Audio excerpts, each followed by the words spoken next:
জল্পনা কল্পনার পর ডক্টর মোহাম্মদ ইউনূস এবং নরেন্দ্র মোদীর বৈঠক হতে যাচ্ছে 4 এপ্রিল। আসসালামু আলাইকুম, আমি শাহেদ। আজকের আয়োজনে আছি ফ্রিডম বাংলা 24x7-এ।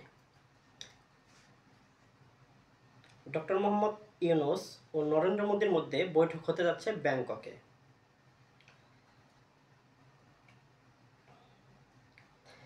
থাইল্যান্ডের রাজধানী ব্যাংককে বিমস্টেক সম্মেলনের সাইডলাইনে বাংলাদেশের প্রধান উপদেষ্টা ডক্টর মোহাম্মদ ইউনূস ও ইন্ডিয়ার প্রধানমন্ত্রী নরেন্দ্র মোদীর সঙ্গে দ্বিপাক্ষিক বৈঠক অনুষ্ঠিত হবে। প্রথমবারের মতো অধ্যাপক ইউনূস ও নরেন্দ্র মোদীর মধ্যে এই বৈঠক হতে যাচ্ছে। প্রধান উপদেষ্টা কার্যালয়ে সিএও একটি নির্ভরযোগ্য সূত্রে এই তথ্যটি নিশ্চিত করেছে। রোহিঙ্গা সংকট ও সরকারের অগ্রাধিকারপ্রাপ্ত বিষয়াবলী সংক্রান্ত প্রধান উপদেষ্টা high representative doctor Khalilur Rahman বুধবার 2 এপ্রিল এই দুই নেতার মধ্যে বৈঠকের সম্ভাবনার কথা জানিয়েছেন। ফরেন সার্ভিস একাডেমিতে এক মিডিয়া ব্রিফিংয়ে খলিলুর রহমান বলেন, আমরা ভারতের সঙ্গে এই বৈঠক দুই দেশের নেতাদের মধ্যে আয়োজনের অনুরোধ করছি। এই বৈঠক অনুষ্ঠিত হওয়ার জন্য যথেষ্ট সম্ভাবনা রয়েছে। এক প্রশ্নের জবাবে ডক্টর খলিলুর রহমান বলেন, বিমস্টেক সদস্য রাষ্ট্রগুলোর নেতার সংস্থাটির ভবিষ্যৎ কার্যক্রম নিয়ে প্রধান উপদেষ্টার সঙ্গে আলোচনা করবেন। তাই অধ্যাপক ইউনূস ও নরেন্দ্র মোদীর মধ্যে বৈঠক হওয়ার সুযোগ রয়েছে। তিনি বলেন, এই বৈঠক নিয়ে আমাদের আশাবাদী হওয়ার যথেষ্ট কারণ রয়েছে, এটা আমরাও জানি। হাই রিপ্রেজেন্টেটিভ আরও জানান, প্রধান উপদেষ্টার বিমস্টেক সদস্য রাষ্ট্রগুলোর নেতাদের সঙ্গে দ্বিপাক্ষিক বৈঠক করবেন। আগামী 4 এপ্রিল অধ্যাপক ইউনূসকে আনুষ্ঠানিকভাবে বিমস্টেক চেয়ারম্যান হিসেবে বাংলাদেশের কাছে দায়িত্ব হস্তান্তর করবেন। ব্রিফিংয়ে প্রধান উপদেষ্টার প্রেস সচিব শফিকুল আলম এবং উপ প্রেস সচিব আবুল কালাম আজাদ মজুমদার উপস্থিত ছিলেন।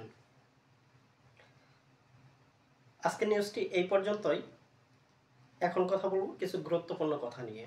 আশা করি আমার কথাগুলি শুনবেন। যদি ভালো লাগে কমেন্ট করবেন, আমার কোনো ভুল ভ্রান্তি হলে ক্ষমা করবেন। ডক্টর ইউনূস বাংলাদেশে গত 6 মাস ধরে ক্ষমতায় আছে। তার কাছ থেকে আমরা যা পাচ্ছি আলহামদুলিল্লাহ। উনি কোনোদিন রাজনীতি করেননি, তবু একটি দেশ চালাচ্ছেন, এটাই তার কাছ থেকে আমাদের বড় প্রাপ্তির। বাংলাদেশটা যখন দুর্দশার মধ্যে ফেলে চলে গেছিল স্বৈরাচার সরকার, তখন ডক্টর ইউনূসের হাতে বাংলাদেশটাকে তুলে দেওয়া হয়েছে। আমরা তার কাছে যতটুকু চেয়েছিলাম তার চাইতে বেশি পেয়েছি আলহামদুলিল্লাহ। উনি বারবার চেষ্টা করছিলেন নরেন্দ্র মোদীর সাথে বৈঠক করার জন্য, কিন্তু নরেন্দ্র মোদী তার কথায় সাড়া দেননি এতদিন। এখন 4 এপ্রিল এই বৈঠক হবে। এটাকে সাড়া দেওয়ার আরেকটি কারণ আছে।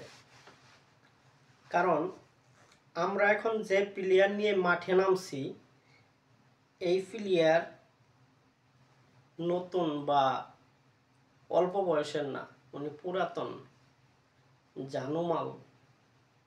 উনি হচ্ছেন ডক্টর মোহাম্মদ ইউনূস।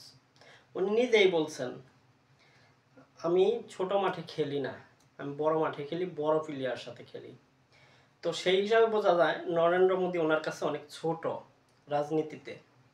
যদিও ডক্টর ইউনূস আগে কোনোদিন রাজনীতি করেন নাই, কিন্তু খেলার দিক দিয়ে পাকা। কারণ ডক্টর ইউনূস উনি বিশ্বের দরবারে দেখাতে চাচ্ছেন, আমি নরেন্দ্র মোদীকে বারবার অনুরোধ করার পরেও, আমরা সব কিছু মীমাংসা করতে চাই, কিন্তু মোদী চাচ্ছে না।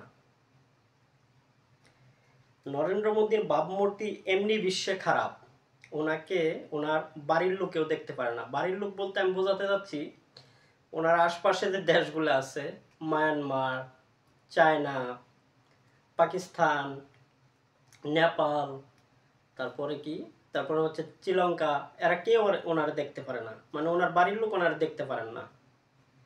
সেখানে বাংলাদেশ বারবার ওনাকে প্রস্তাব দেওয়ার একটাই কারণ, যে আমি যাও দেখতে পারি, ওনার সাথে আমি বসতে চাই, কিন্তু উনি বসতে চায় না, তার মানে উনি খারাপ। আরেকটা কথা না বললেই হয়, ইন্ডিয়ানটা হচ্ছে মূর্খের জাত, অশিক্ষিত। লেখাপড়া করলে যে শিক্ষিত হয় সেটা আবার কেউ প্রশ্ন করেন না। লেখাপড়া করেও অনেক মানুষের মা বাপ বৃদ্ধাশ্রমে থাকে। সুতরাং ডক্টর ইউনূসের কাছে ইন্ডিয়ানটা হচ্ছে নাবালক। আমি আরেকটা প্রমাণ দিই।